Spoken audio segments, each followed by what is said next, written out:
The Hyundai Ioniq 5 is quite possibly the best all-rounder, top value for money EV you can buy here in Malaysia today. So much so that I've booked one for myself, and this particular car you see over here is not a media test drive unit. It's owned by a certain Mr. Paul Tan. You may have heard of him.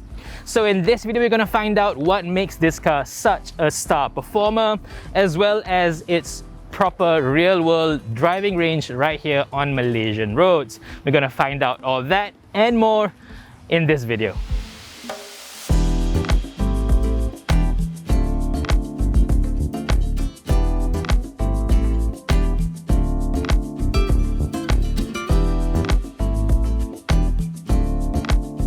Here in Malaysia, the Ioniq 5 is priced between 210 and 270,000 ringgit. Plus, you gotta add another 10 grand for the extended 5-year warranty and service package. Now, you may think that is a lot of money, too much money for a Korean car. And if it wasn't for the Ioniq 5, I would have completely agreed with you. This, however, is so much car for the money, to the point where I think if any of you is considering an entry-level premium car, like a BMW 3 Series or X1, or a Mercedes-Benz C-Class or a GLA, you should at least consider this instead. This is mostly because EVs in Malaysia are practically tax-free now. Now, just as a comparison, in the UK, in the US, in Europe in general, this Ioniq 5 is priced about the same as a well-spec'd BMW 5 Series and a Mercedes-Benz E-Class. Right here in Malaysia, it's over 100,000 ringgit cheaper than those models. I know I've been saying this word a lot lately, especially with EVs, but this car right here is definitely a good bargain. Pricing aside, the one thing that makes this car such a stunner in my opinion is, of course, the looks. It just looks like nothing else on the road today. It has the right combination of being both retro and futuristic at the same time, and somehow Hyundai designers have just struck the perfect balance between the two.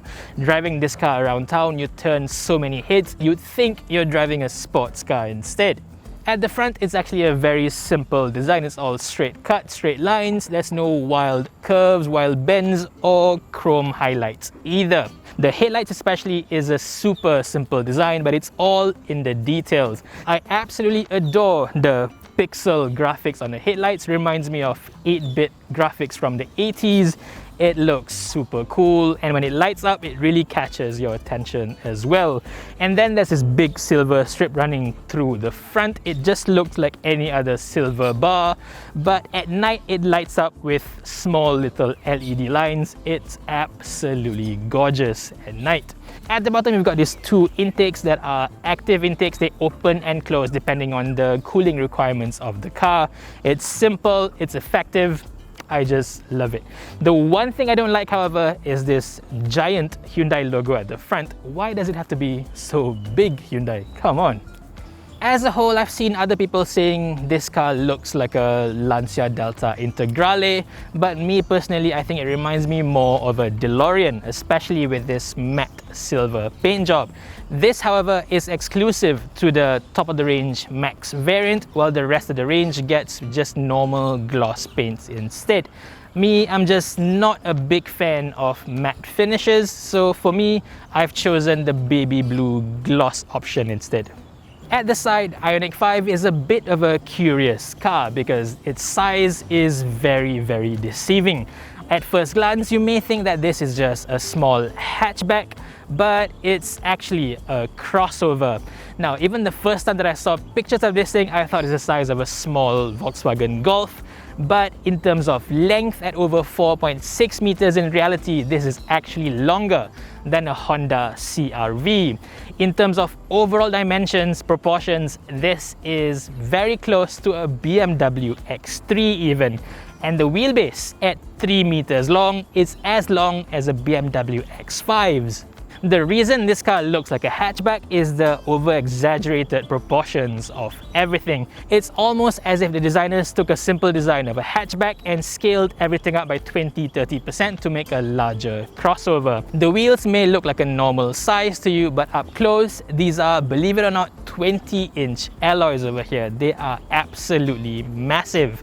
Me personally, however, would have preferred a much simpler design to the alloy wheels, would have looked better overall, I think.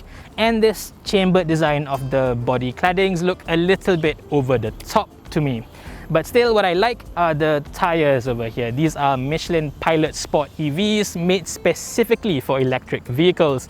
These have slightly different attributes that would give it extra range in the long run, and I think they look good on the side as well. At the back, you can really see why people are making a lot of Delta Integrale comparisons. This steep window line rake is definitely more old school hatchback than a modern SUV. But as a whole, this again is a very unique looking car, especially from the back. The taillights especially is just one big long strip, and the lights are actually individual pixels that light up for the night illumination and brake lights. At the bottom, you've also got this very thin strip of red line. It looks absolutely stunning at night, I think. The one thing I don't really like about the back is the complete lack of a rear wiper. Here in Malaysia, we get a lot of rain, we get a lot of dust, so there is a lot of water and dust buildup on the rear screen. Driving along, I just find myself looking for a rear wiper switch, which is not there. This is something that has to be addressed in the next update, I think. Just one last thing before we get inside. Those rear mud flaps behind the wheels, they just look so old school, so out of place in this futuristic car. I think that's got to go, man.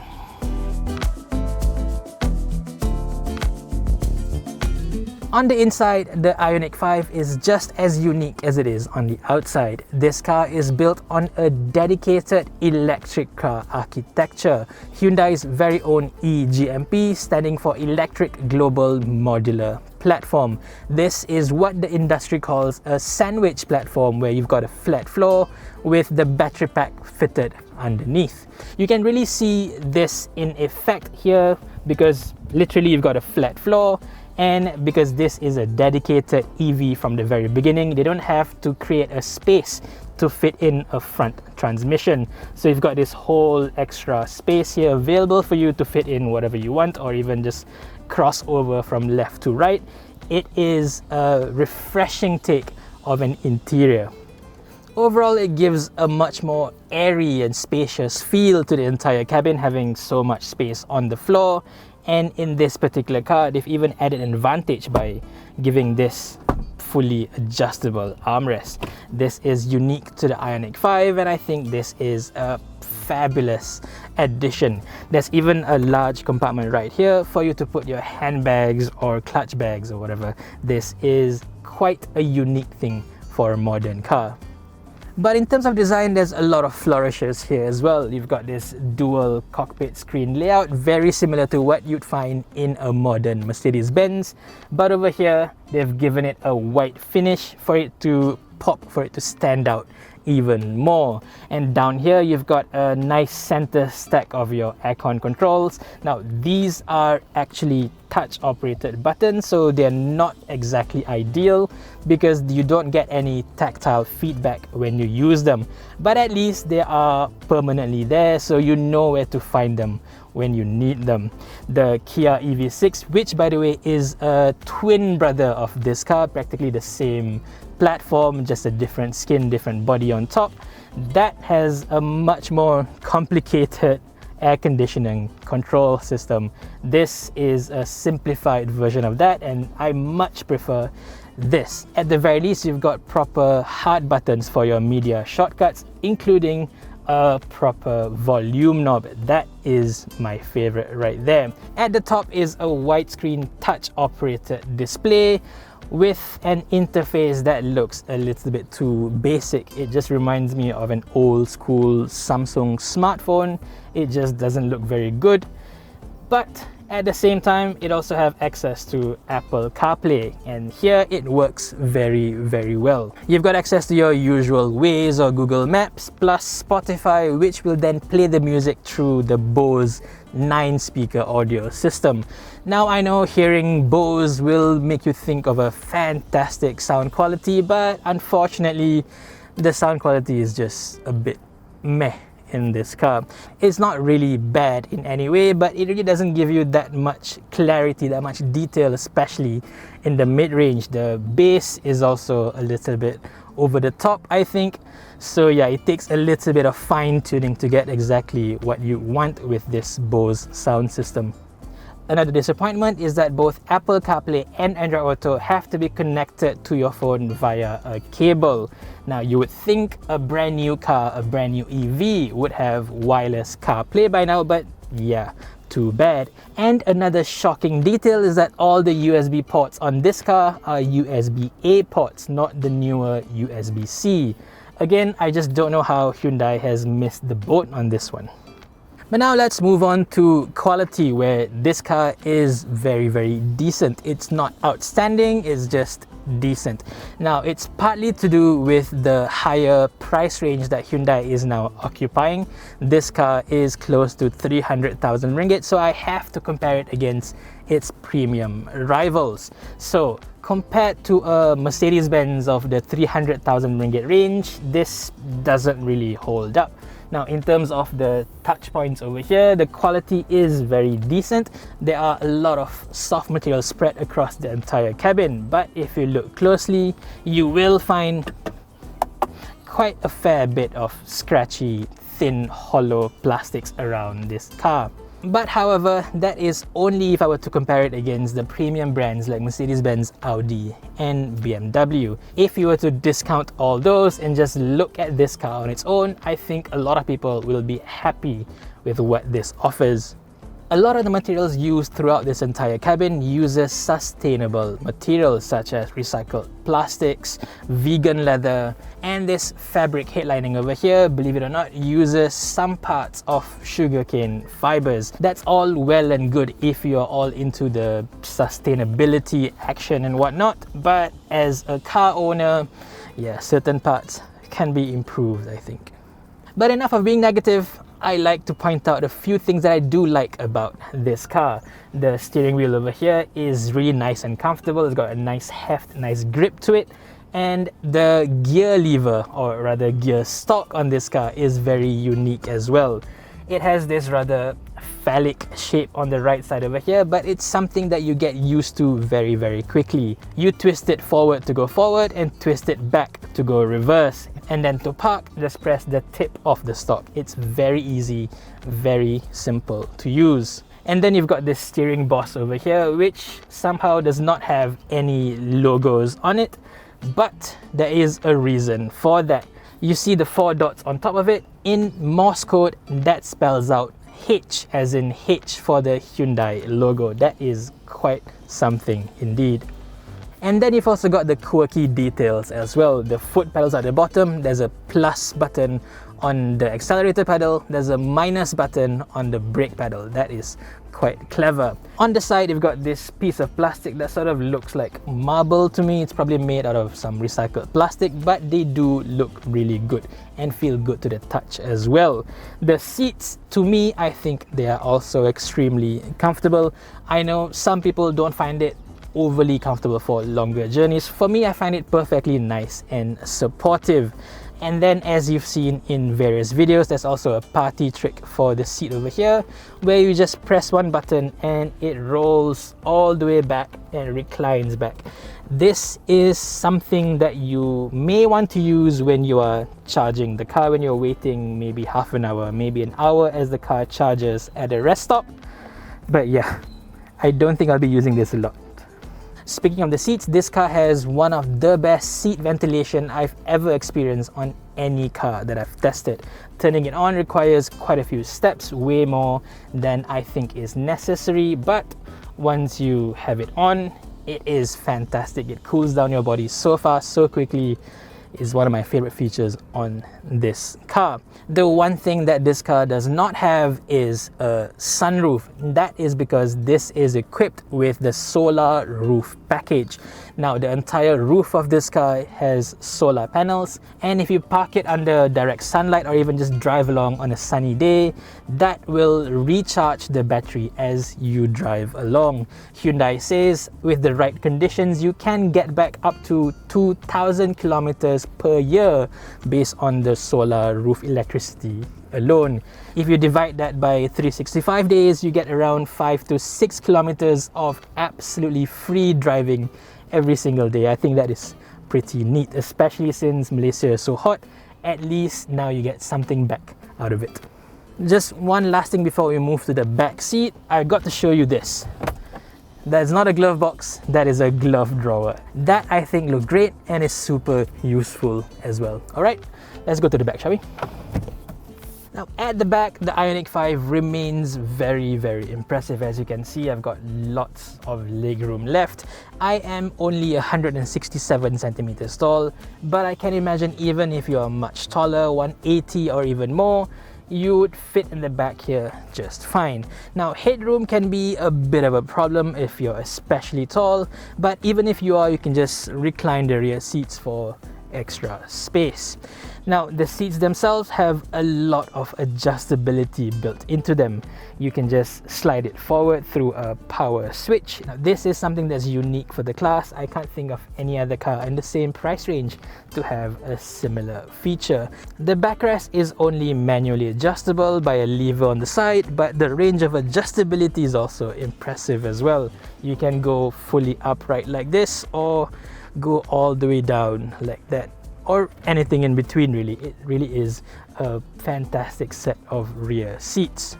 With the seat comfort being top-notch as well, I think this, short of true blue luxury sedans out there, this is one of the best rear compartments in a car today. If I were to nitpick, I can point out a few things. The floor is fairly high relative to the base of the seat, so if you were to sit completely upright, there will be a slight gap under your thighs. But even then, this is typical of an EV, and it's nowhere near as bad as the ones we've seen in other EVs, especially the Mercedes EQA and most Teslas as well. You can just slide your feet forward under the front seats, and yeah, you can just sit in the back here. This is going to be very comfortable even for longer journeys. One thing I also like is the placement of the rear aircon vent. There's none on the center, where most of the time it just cools your knees. Here is on the side, closer to your face. I would have preferred it to be slightly higher, closer to my face, but yeah, even here, much better than those center vents. At the side, you've also got your manual sun blinds, although there's none for the rear screen, which is a bit of a missed opportunity. Down here, the rear door cards feel just as nice, just as plush as the ones in front, which is nice to have, although the stitching detail does not match the one in front. It's a bit of a mismatch, I think. Next, you know how I feel about this nets. If I were you, I would not use them at all, because I've seen so many older cars, used cars with nets that look like this, being all saggy after a few years. Yeah, I would just leave them well alone. And at the bottom, you've got two more USB ports, but again, they are USB-A's, not USB-C's. Come on Hyundai, it's 2022. Get up with the times, please. One thing that is completely unique to the Ioniq 5 is the V2L, or vehicle to load function. With this connector, you can power external devices such as a fan or even a projector when you go glamping and such. There is even a 3-pin power outlet under the rear seats for you to charge your laptops and such. Open up the tailgate, and Hyundai claims that this has a very sizable 527-litre boot space. On the face of it, it's really wide, it's really long, plus you can also fold or push the seats forward for more space if you need it. But look closely and I can just about fit a cabin-sized luggage vertically like that. Anything bigger just won't fit at all. Plus, because of the steep angle of the rear hatch, anything bigger, anything taller, and you just can't close the tailgate anymore. So this is one of those boots that look better on paper than in reality. Lift up the boot floor and you get a small little underfloor storage where you can keep all your charging cables and whatnot.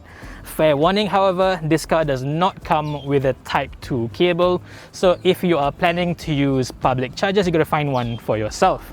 A good pair of those can cost you up to 1,000 ringgit.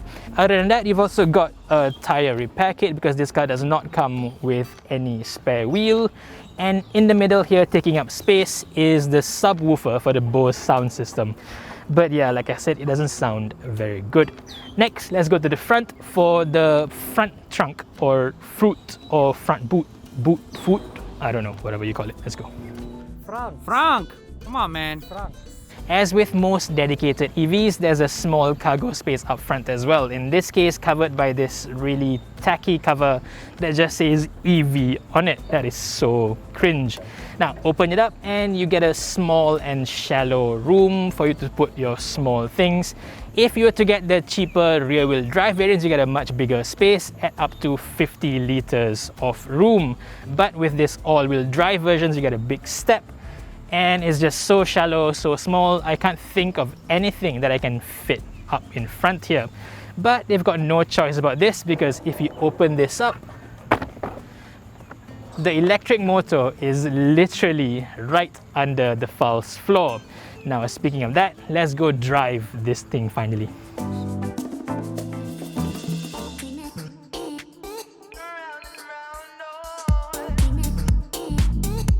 Alright, now let's get to the more exciting bit, what the Ioniq 5 is like to drive on Malaysian roads, starting with the numbers first. Now, this being the Ioniq 5 Max, it gets all the headlining numbers, of course.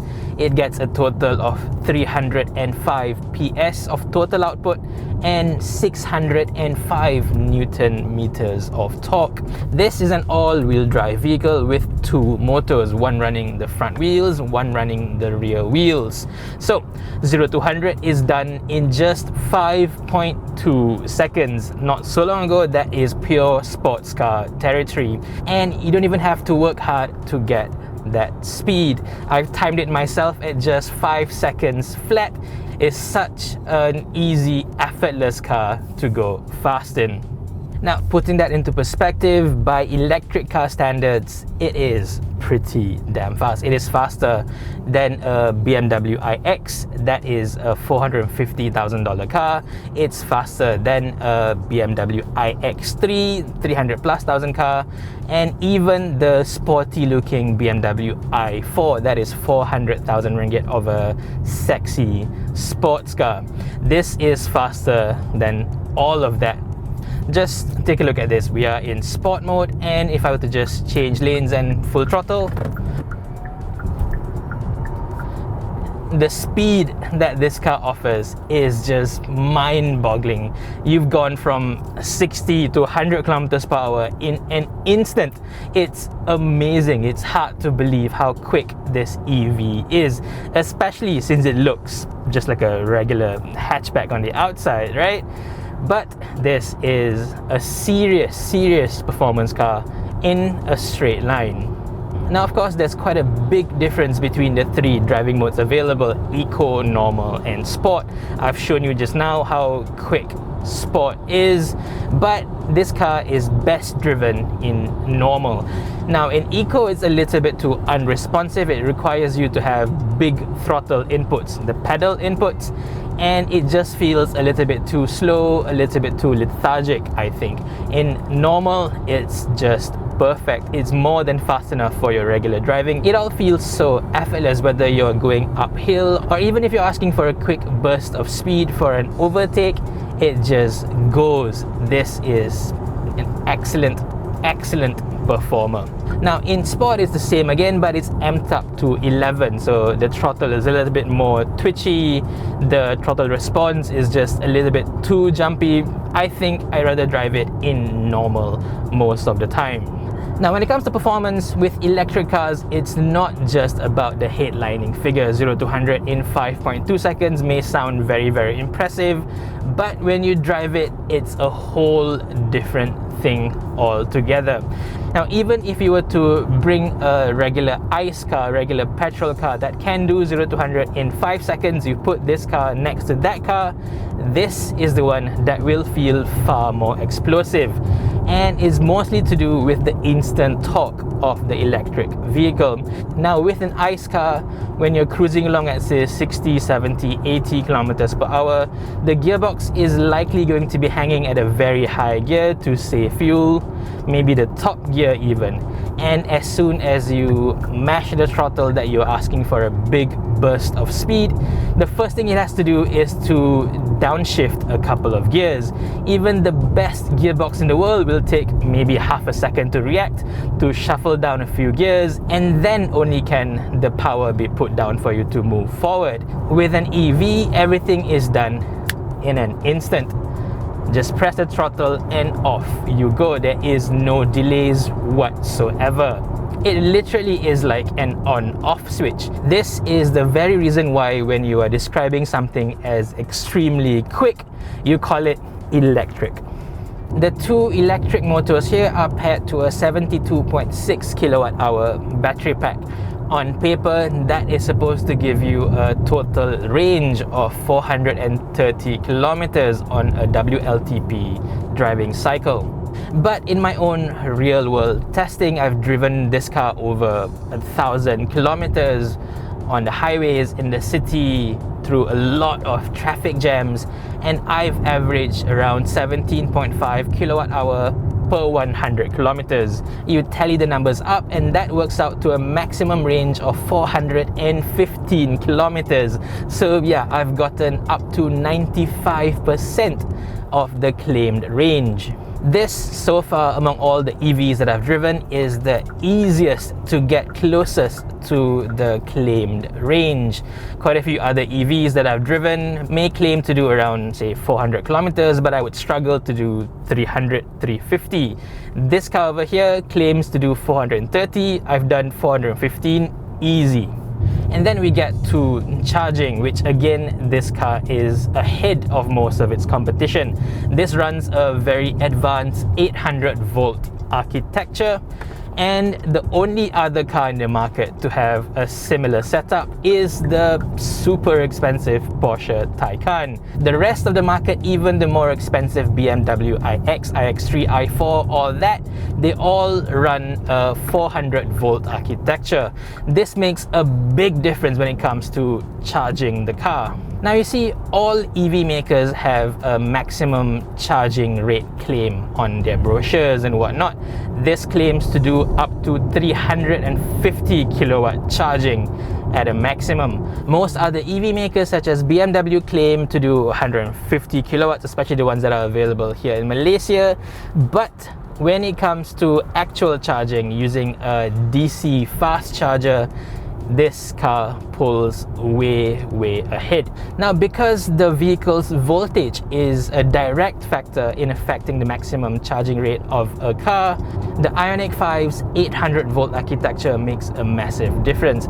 Say you were to park this up at the fastest charger available in Malaysia, 180 kilowatt charger, this will shoot straight up to the maximum charging rate, 180 kilowatts, no problem. And that super fast charging rate can be retained for pretty much the entire charging time. I've charged this car from 10% to 80% charge using a 180 kilowatt charger, and it took me about 20 minutes, and the entire time the charging rate was rock solid at 177, 78, 79, 180 kilowatt charging rate. That is amazing.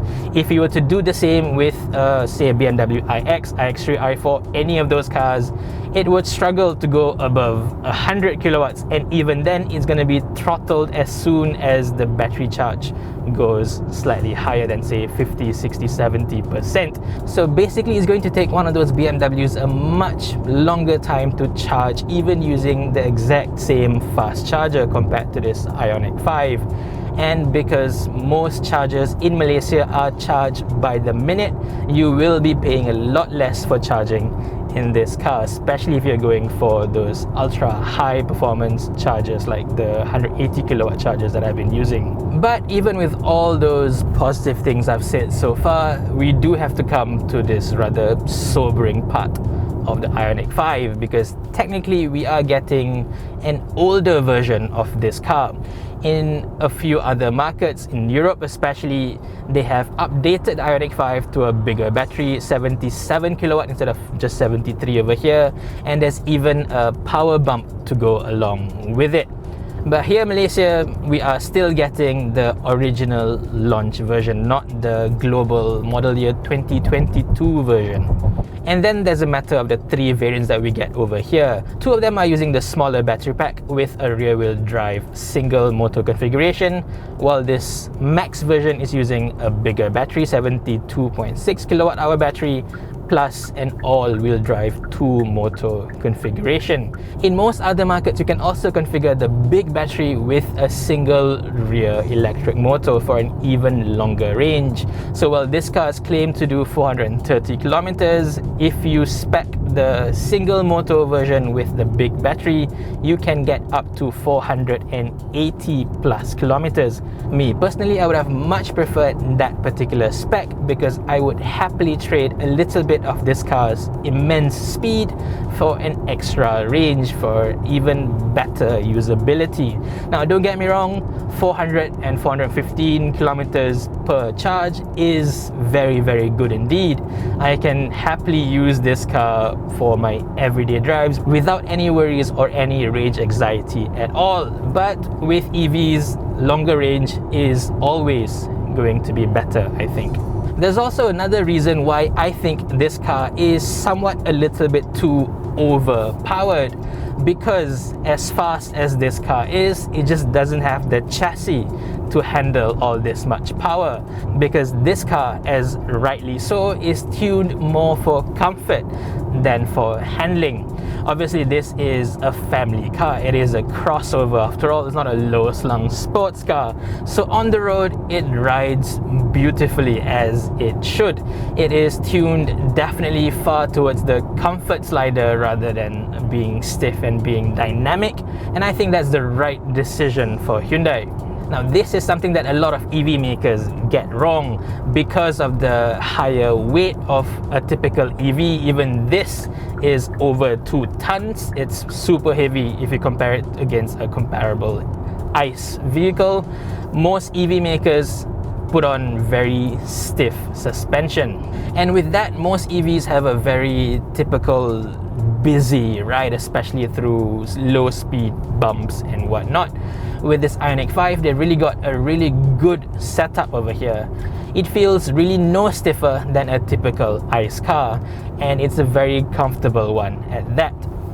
This car does not have any fancy adjustable adaptive dampers whatsoever. What you get is your standard traditional steel springs and dampers, and even then, the ride control over here is excellent. It's quite amazing to see that Hyundai has struck a better balance for ride quality even compared to BMWs, because the iX that I've tried before, that ran a similar steel passive suspension setup as well, but that was far too bumpy for what is supposed to be a luxury car. This is a much more comfortable car in comparison. But of course, there is a downside to all that, and that is handling, because this car, as fast as it is, it really struggles to go around corners fast. You chuck it into a corner like so, and you just feel that the car is struggling to contain all that speed, all that weight. There's a bit of a bobbing sensation at the front as well, as the dampers are just so not meant to do this at all. In a sense, you can almost understand how Hyundai has made this car ride so well compared to a BMW, because they've just not bothered at all with handling. Whereas a BMW, they just had to make it drive like a true blue BMW as well, so they have to tune in a little bit of body control, a little bit of stiffness where it mattered. Here, Yeah, Hyundai has just simply thrown handling out of the window, focus completely 100% on comfort. Now, to me, I don't really mind that at all, because when I'm driving an electric crossover such as this, I don't really care about handling so much. What I want is a comfortable family car as I drive along, and in that sense, this car nails it. Now, of course, in terms of handling, I'm not going to say that this car is dangerous, it cannot take corners. It definitely can. It's just that you won't be having any fun, and you will feel that this car has lower threshold, lower limits compared to perhaps other cars that you are used to. Driving this car around bends, it will make you want to brake harder before you enter the corner, take it at a slower speed, drive more leisurely, which is no bad thing, I think. And speaking of braking, I'm happy to report that this car's braking system is also very, very good. It feels almost 100% natural, like you are driving a regular car, not one that is using a lot of regenerative braking to power the battery back up. To me, there is pretty much no judder, no unnatural feel going on here at all. So yeah, Hyundai has done a fantastic job in tuning this car's brakes. I think Mercedes-Benz can learn a thing or two in this aspect. But those of you who really favor the feel when you drive the car through the corners, you may want to look elsewhere. Perhaps this car's more athletic twin, the Kia EV6. However, I do have to mention one thing about the ride quality, because it's not perfect. In a way, it's almost as if this car is too softly sprung, that it adds on a little bit of a slow, bouncy effect as you drive along. Especially at highway speeds, when you are going through a lot of undulations on the road, you can feel that this car is just bobbing about, bouncing up and down, especially if you're sitting in the back. That can definitely feel very uncomfortable if you are prone to getting car sick. You see that bump over there? It goes up and down, and then instead of just absorbing everything and going flat, it adds on a few bumps after that. It feels as if it's under damped somewhat. Like I said, if you are prone to getting car sickness in this car, yeah, you're gonna have trouble in long journeys. Now let's talk about refinement, because as you can hear, it is excellent. Now, most EVs in the market today are pin drop silent. This isn't quite to the best of them. The iX is definitely much quieter than this one. Here you do feel a lot more of the tire roar going on. Well, this is running on 20-inch tires after all. So when you're cruising along at 110 kilometers per hour, you do hear all that tire roar coming in. And for a long period of time, it can get a bit annoying, that constant drone coming in at you. But then again, you will likely be putting on some music as you drive along as well, so you shouldn't be hearing all that much. However, in terms of wind noise, this car is excellent. Even at up to 130, 140 kilometers per hour, you barely ever hear any wind noise seeping into the cabin. So yeah, I've got no complaints over there.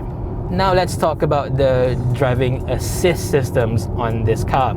I've taken this car down to JB and back in a single day. That's almost 1,000 kilometers right there. And for most of the drive, I had the level 2 semi-autonomous driving feature turned on. This is one of the better self-driving systems I've tried in Malaysia to date. It's very smooth, it controls the steering very well, and even the braking is done very smoothly, very gradually. So in that sense, this is an excellent long distance cruiser. But of course, you do have to think a little bit further in terms of where you're going to charge it and whatnot. That is something that you will have to get used to if you are considering an EV. But I think most of us who have already had experience with EVs don't really think that's a problem at all. It becomes just part and parcel of the ownership experience.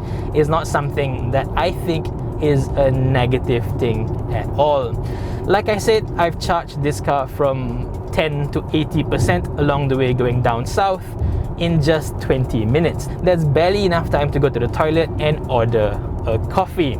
And with Malaysia getting more and more fast chargers across all the major highways, we heard there's going to be one covering all the major cities, going up north, going down south, going east. So traveling long distance in an EV is not going to be a problem at all very soon.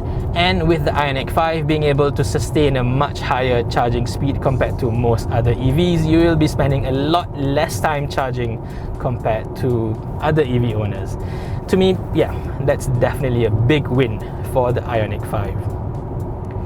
So that's my review of the new Hyundai Ioniq 5 electric vehicle here in Malaysia. As you know, I'm a big fan of it, having booked one for myself, but even putting aside all my own personal preferences, I think this is a stellar performance by Hyundai. It looks the part, it looks unique, and the pricing is just unbeatable in Malaysia. Pair all that with more performance than you will ever need, a super comfortable and feature-rich interior, a fantastic real-world driving range, fast charging, and overall, I really think this is the ideal EV for you. In fact, this is all the car, all the EV most of us will ever need. So Hyundai, well done. You've built an absolute stunner over here. So what do you think of this review? Let me know in the comment section below. Thank you for watching and stay safe, everyone.